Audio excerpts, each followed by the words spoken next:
Your roster is going to be quite important. You need a fully fleshed out character in every single department, well, division.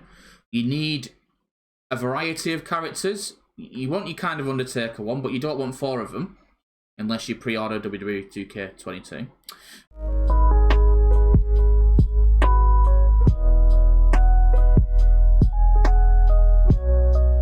Hello, and I am the friendly neighbourhood Moomin. I don't know why I'm talking so monotone, but there you go. We'll start that again. Hello, I am the friendly neighbourhood Moomin, and I'm back with another video. This series of videos kind of dubbed the road to WWE2K 22, and we're going to go over Universe Mode. You are Thanos. You have got the Infinity Stones. You are the master of the universe. You can do what you want in this scenario. This is aimed at you guys that usually do Universe Mode with a custom roster. A Universe Mode that is entirely just fictional. It's made from your own creations, like mine with the PWA Pure Wrestling Alliance that I did a few years back. And we're just going to get into it in a second. But there's some things you want to think about before getting into Universe. Why are you doing it? Do you need a developmental? How many rosters are you having? And how big do you need it? We're going to break all that down in a second. But first of all, I think the first thing you need to establish when you're doing a Universe is how many shows do you want? Do you want 1 or do you want 2? Are you going to do a brand split? Are you going to do a draft? Once you got that out of the way, I mean GM mode's going to be on 2K22, so you're probably going to interlock with that. I would then look at, do you need a developmental? You need a kind of NXT. I found it useful on my PWA universe to have the PWA Academy, which was my developmental, and it was where I could test out creations that I was doing. They may then go up onto the main roster straight away as mid-carders, upper mid-carders, what have you, but it did become useful. Okay, but before we get into all of that, we're going to go over the basics and what you're going to need to start your 2K22 Universe Mode. You're going to see a graphic on the screen now. It's called, the pay-per-view is called Warning in the background. And before you start in your universe, you are going to need the following. You're going to need some image editing software. Now I use something called GIMP, and it's free to use, and it's like Photoshop-like. There is tutorials out there. I would recommend a YouTuber called Logos by Nick. You're going to need a random microphone. Now the microphone that I'm using is one of these, the Blue Snowball. Does me very well. Using the recording software, you can enhance the audio and do tricks, things like that. And I would recommend maybe looking at Gaming Careers and Harris Heller to get the best out of a cheap USB microphone, if that's the route you go into. But you could just use, because your microphone is going to be before recording the commentary, but you could just use your headset mic. That would probably be fine. You are going to need a capture card to capture the footage, and you are going to need some video editing software. Video to editing software would suggest DaVinci Resolve because that is free. Capture cards, maybe a HD60 from Elgato or around that budget area.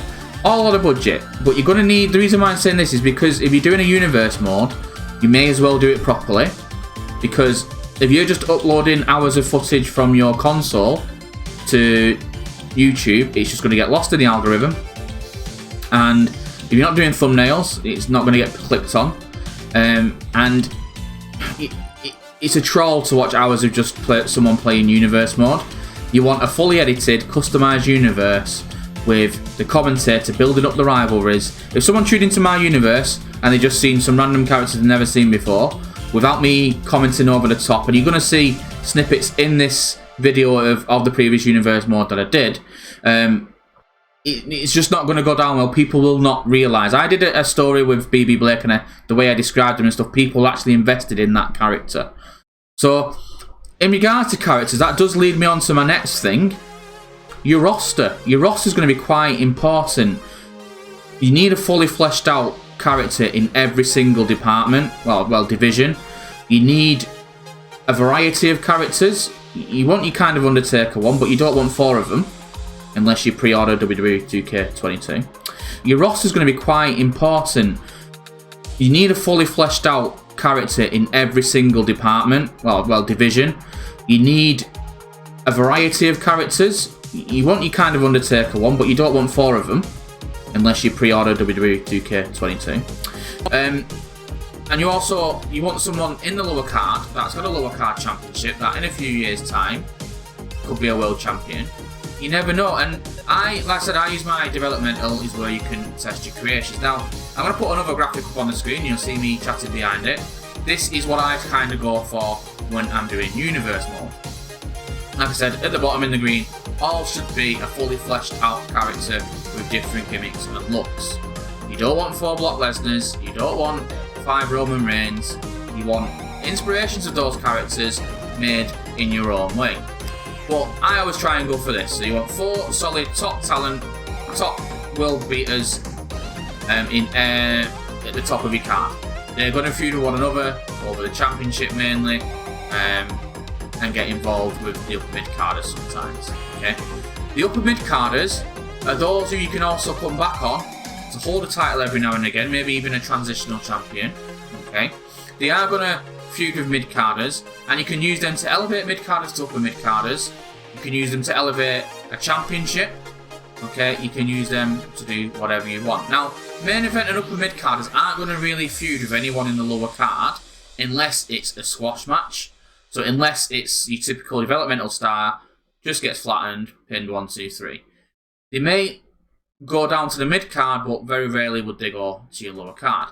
When you look at your mid-card, you want another 4 or 6 guys in that hustle, in that division, holding you the likes of the US and the Intercontinental Championship.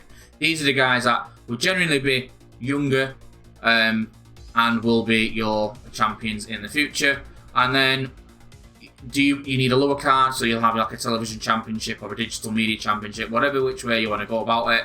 And then maybe a developmental territory. As I said, with developmental, I use that to test creations. Okay, and then I would aim for 6, 5 tag teams and add 1 or 2 women to each section of that roster. So 2 in the main event, 2 in the upper main event.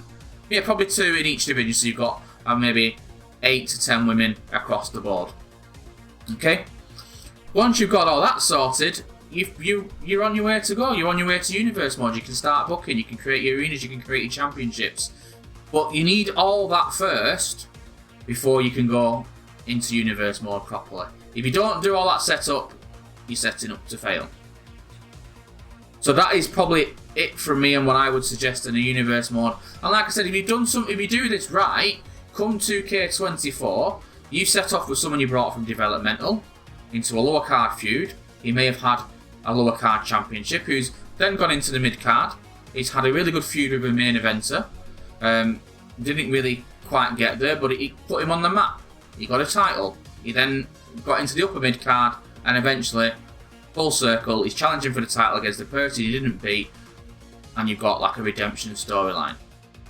So that's it from me. Again, you're your own Thanos. You can decide what you're doing with this. You've got the Infinity Gauntlet. You can snap them out of existence if you want to because you're not happy. Okay, you could put them on the future endeavoured list. You could snap them up because they've been released by a bigger company and you want to get them because they're ex-WWE. That is up to you what you want to do. There's people out there who have a blend of their own characters and WWE characters. Whichever way you want to do it, I'm sure you're going to do it right. And with these tips, I think you will find them useful. Without further ado, that is me. I am the Friendly Neighbourhood Woman. If you found this video useful, why not drop me a like, a subscribe, and a comment. And if you want to catch up with me on the socials, follow me on Twitter. Everything's going to be there. If you want to take part in future streams for the core review coming up again in WWE2K22, follow me on Twitch. And when I announce the streams, just come and join in. Thank you very much again. Friendly Neighbourhood Mumi now. Field Faces library. And I've got body textures that I've made. I've got nip 1 and nip 2. And then loads of body textures done. I swear to God, the conversation I had to have with the missus when she walked in, when I had a person's pecs on my screen, and I'm going like that. Concentration face. Yeah. Like, is this something you want to tell me? Nope.